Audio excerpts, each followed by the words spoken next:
And on the phone with us here this morning, Craig Wayne Boyd, who is coming to the Adams County Fair. Yeah, this Saturday night, in fact, opening for Eric Pasley. Good morning, Craig. Howdy, how are you? We're good. We're excited for your show. Looking forward to seeing you here on Saturday night, where it's probably going to be hot. Hey, you know what? It has been hot all over the country. It's rather hot or raining, one of the two. Yeah, and it does both of those things here, too. Now, you were telling me off the air a moment ago that the night before you play here, you're playing at the Grand Ole Opry. That's a pretty good warm-up, I suppose. I believe so. Yeah, this will be my third time playing the Grand Ole Opry, but I tell you, it never gets old. And, right. And I tell you another thing that never gets old, and that's getting out and playing music for the people and getting out. Ever since winning The Voice, I've been out playing a lot of fairs and festivals. But this one right here is especially special for me because I heard that the guy that I tied the Billboard record with actually played the county fair back in the early 90s. Oh, cool. And that would be Mr. Garth Brooks. Yeah, Garth Brooks, yeah. There's supposedly, I don't know this to be absolutely true, but I've heard it from several people who were at that show that supposedly the Adams County Fair is the first place Garth Brooks ever performed Friends in Low Places live. Oh, see, now you're stumping me on that one. Well, that is awesome. I wasn't there, but people in the crowd say that that's what he said. They had just written this song, and they were going to perform it for the first time and see what people think. So, that is so cool. Little side trivia for you there. So when you're on that stage, you can keep that in mind. Yeah, now I feel like we needed one of those headlines that say, and now you know. Yeah, exactly. You mentioned The Voice. We have to talk about that, of course. What you're, so far at least, best known as winning Season 7 of The Voice. Just kind of tell us about that experience, man.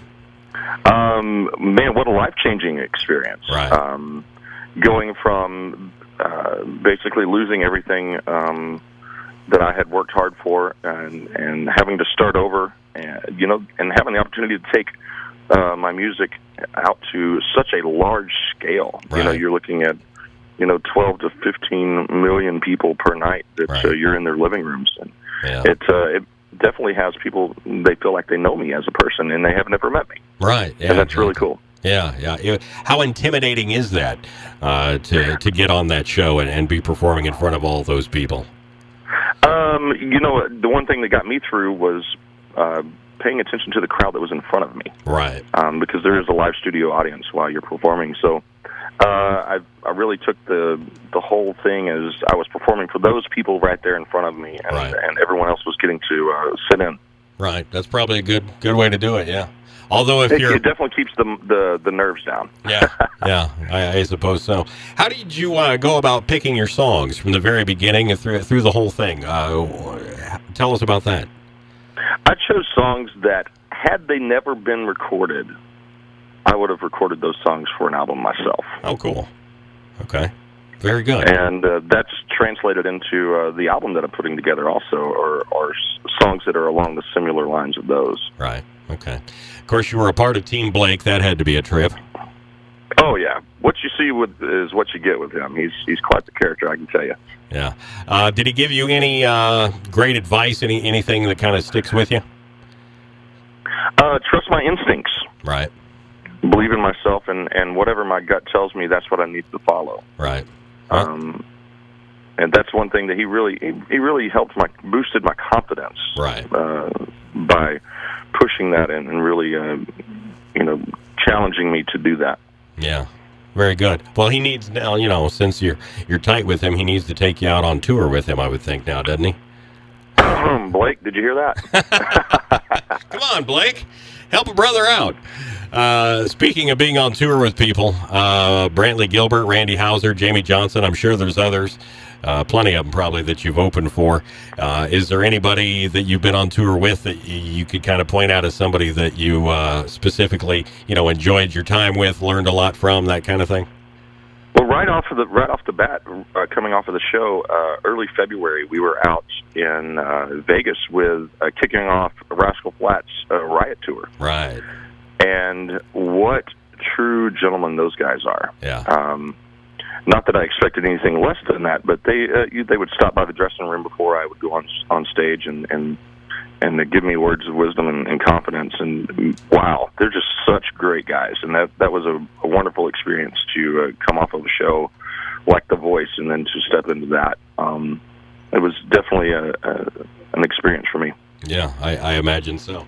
I know you've got a background, do you not, kind of in gospel music? Is that correct? Yes, I do. That was my early years. That's exactly what I did. I grew up in a Pentecostal home. Mm-hmm. So secular music, as we know it, is not something that I listen to a whole lot of, unless I snuck over to my grandma's house. My grandma had every Johnny Cash album, every Merle Haggard album. Right. Those things that's where I got the love of country music from. Right. Though I guess my mom carried me to a Pentecostal church, and my dad playing bluegrass didn't have, that probably had a little bit to do with the sound that I have now. Right. Okay. Do you still, obviously you're doing your own songs and things, doing the secular music in your shows and such now. Do you still visit the gospel stuff at all when you're live? I did there on the show, and it was, I've come to learn that a lot of folks really enjoy that. Yeah. So a lot of times I do end my show out with singing the old rugged cross for folks. Right. Okay. Very good. Well, you mentioned an album. Am I right that you have an album coming out hopefully this year? Yes, we're putting on the finishing touches on that album at the moment. Okay. I do have 2 other albums that I'd put out previously. Right. Before The Voice, but I'm really excited about this one here. It's a whole new collection of songs for folks, and we'll be playing some of those songs out there at the fair. Very good, very good. Do you have an idea of when a release date might be, or is that still up in the air? We're still hanging tight on that one right there, but I know that you'll be hearing something here really, really soon on that. Okay, very good. I looked at your schedule. Looks like you certainly have a busy summer out on the road. Heck, just this week, but the whole summer, yeah. It's been busy, maybe 1 or 2 days here and there that I get to be at home, but, that's what we set out to do, and that's to take the music out to the people. We're getting to do that on a grand scale at this point. Right. All right. Well, very good. Well, like I said, we're excited to have you here. Playing along with Eric Pasley on Saturday night, and Grand Ole Opry there Friday night. We wish you the best of luck there, and we feel pretty good, I guess, that you can follow the Grand Ole Opry up by coming and visiting us. It's going to be an exciting time. I'm looking forward to it, guys. I know you're on Facebook and Twitter and all of that. How do people find you? I tell you, the best way to do that is to go to CraigWayneBoyd.com, and from CraigWayneBoyd.com you can find all things Craig Wayne Boyd, including our crazy schedule, and then links to our Facebook and Twitter and Instagram and whatever else there is out there. I think I may even have a MySpace still. That's good. I think I do too, but I can't remember even what my passwords or any of that might have been. I couldn't get on it if I wanted to, so... Anyway. Reset. Yeah, exactly. Craig, we appreciate your time, and we really look forward to seeing you here on Saturday night. Have safe travels in the meantime. Well, yeehaw, y'all.